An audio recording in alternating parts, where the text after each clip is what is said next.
The elephant's nose.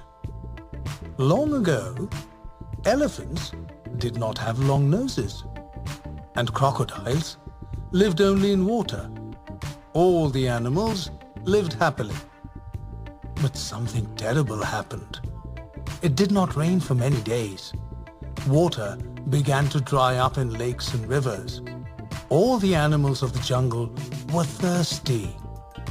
One day, Jumbo the elephant went to the river to drink some water.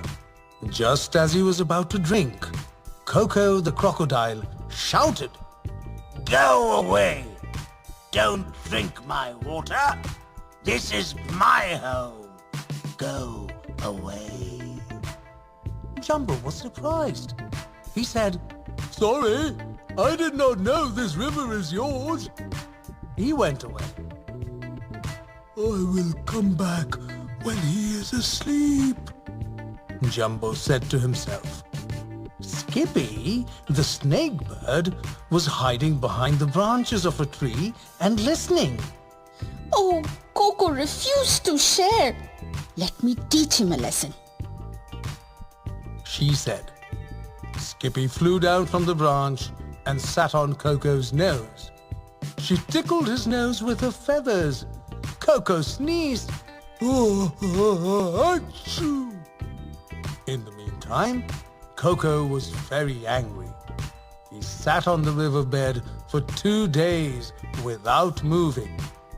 Skippy went to Jumbo and said, Coco has gone to sleep. Now you can go and drink water. "Oh, you are so kind.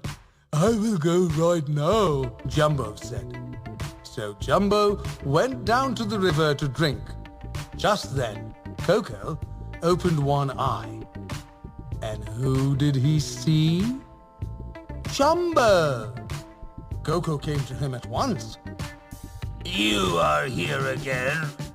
I told you not to touch my water," he said angrily. Then he caught Jumbo's nose and began to pull. "Please, please, leave my nose," begged Jumbo. But Coco did not listen. Suddenly, Skippy saw what was going on. Oh, I must help Jumbo, she said to herself and flew towards them. Skippy covered Coco's eyes with her wings. Coco was shocked and he let go of Jumbo's nose. But by then, poor Jumbo's nose was already very long. It almost touched his toes. From that time, elephants have long noses. They are called trunks.